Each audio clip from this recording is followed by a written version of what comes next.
So I've recently been playing Grand Theft Auto 4 lately, and it's been hitting me with a wave of nostalgia. I can't help to think back when I was about 7 years old. It's a warm summer night. We had just gotten home from the bowling alley, and my dad casually pulls out a copy of Grand Theft Auto, the trilogy. Now here's the best part. My mom had already told us we weren't allowed to have any Grand Theft Autos, obviously because video games cause violence, am I right? But my dad and my older brother had other plans. They both looked at me and said, "Don't tell mom." And of course I didn't. Instead, I watched my brother play Grand Theft Auto San Andreas for the very first time, and my tiny brain was absolutely blown. Yeah, by today's standards, the graphics look like an absolute pixelated mess. But back then, this was the biggest, most alive world I had ever seen in a video game. Then I got the news that changed the whole trajectory of my experience with this game and this game franchise. My brother leaned over and said, there's cheats in this game." At the time, I didn't even know what that meant. But once he explained it, that with just a button combo, I could instantly get full health, full armor, and $250,000? Shout out Grand Theft Auto San Andreas, by the way. Or I could spawn any car, fly through the skies, or grab a jetpack. I was sold instantly. We ran upstairs where we had our computer room. Yes, a computer room for all you young people who don't know what that is. It's a room where we shared one internet. Crazy, am I right? We'd print or scribble down these long lists of cheat codes from some random website, race downstairs, try to input the combos on the controller as fast as possible, only to realize we got one button wrong and have to run all the way back upstairs. But now I just Google them on my phone in 3 seconds. Cheats aren't just extra features, they completely transform the way you play Grand Theft Auto. This game has always been about freedom, but cheats push that freedom to its absolute limit. I honestly didn't spend as much time with Grand Theft Auto 3 or Vice City, but they had some classics. GTA 3 gave us the essentials: health, armor, ammo, and the good old gore mode. And I can only imagine how many news channels complained about that one. Vice City added some personality. The big wheels cheat made cars look hilariously cartoonish. And while yes, flying cars existed here, they were basically nerfed. You'd float 10 feet in the air and then crash right back down. Still fun, but nothing compared to San Andreas. And who could forget spawning an entire entourage of angry women who followed Tommy Vercetti everywhere? Bro, didn't have that much riz. But hey, it gave me a good laugh.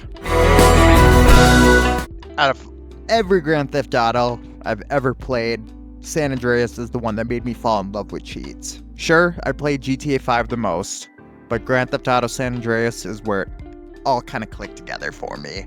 The first cheat that completely blew my mind was the Never Wanted code. Suddenly the cops didn't exist. No more helicopters, no more roadblocks, no more stars flashing in the corner of the screen. For a while, it felt like the ultimate dream, complete freedom.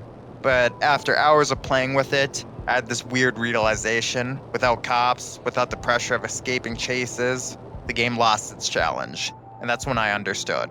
Challenge is part of what makes San Andreas fun. But then came the flying car cheat. This one was a complete game changer. If you ever tried to fly a plane in Grand Theft Auto San Andreas, you know how clunky and frustrating it could feel on the OG PS2 version. Planes had this stiff, awkward control scheme that made it easy to crash. Suddenly, with this flying car cheat, I could soar through the skies with ease. It was smooth, it was natural, almost like Rockstar secretly designed cars to be better than planes with this cheat. Pair that cheat with the Never Wanted cheat, and you had a recipe for pure chaos. You could go anywhere, no matter how early you were in the game. All of it became instantly available to you. It was like breaking into a hidden version of the game the developers didn't want you to see yet, like San Fierro and Discount Las Vegas. And the vibe, man? The vibe was unmatched. I'll never forget blasting Freebird on the in-game radio while my car turned plane soared above Los Santos. Even today, this still gives me chills. And then came the jetpack cheat. This wasn't just a cheat, this was a one button combo, and suddenly CJ wasn't bound by roads, planes, or even gravity. Want the high ground during a gunfight? No problem. Need to escape the ballas after getting ambushed? Jet back into the sky and disappear. It turned the world vertical, something no other GTA has ever done. With the jetpack, rooftops weren't just scenery anymore. They were completely new playgrounds with complete ease to get to. But San Andreas didn't stop there. It gave us super jump, letting you leap across neighborhoods like a discount Spider-Man. It gave us the bunny hop, where the BMX could launch you higher than most buildings. It gave us chaos cheats, turning pedestrians hostile, spawning Elvis impersonators, or flooding the streets with gang wars. Every cheat wasn't just a tool. It was like a mod baked into the game itself. Instead of DLC or expansions, San Andreas got you an entire alternate reality hidden behind just a computer input. That's why San Andreas will always be the golden age of cheats. It didn't let you just bend the rules, it let you create entirely new games inside of the one you already had. Then came Grand Theft Auto 4. Even though I'm actively playing this one, so it's the freshest in my mind, I really don't have much to say about this game in regards to cheats. Don't get me wrong, I love this game. It's grounded, gritty, realism makes Liberty City feel alive. But cheats definitely got toned down.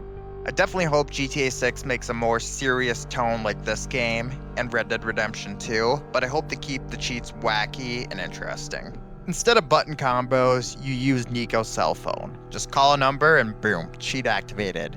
At first I hated it.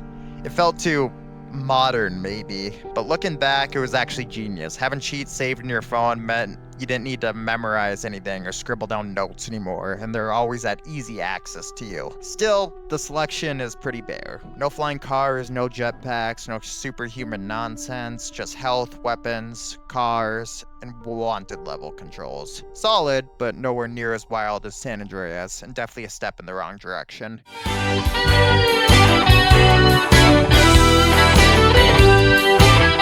Even though GTA 4 had online, it didn't really become nearly as prevalent till GTA 5. And when it launched, obviously cheats couldn't exist in online for obvious reasons.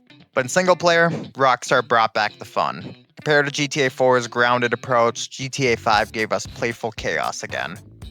Skyfall dropped to you from the sky with no parachute. Half the time you panicked, but it was hilarious. And if you made it to the water, you somehow lived. Explosive punches and bullets turned Los Santos into a Michael Bay set, but I truly in love just shooting a bunch of cars and watching them all blow up.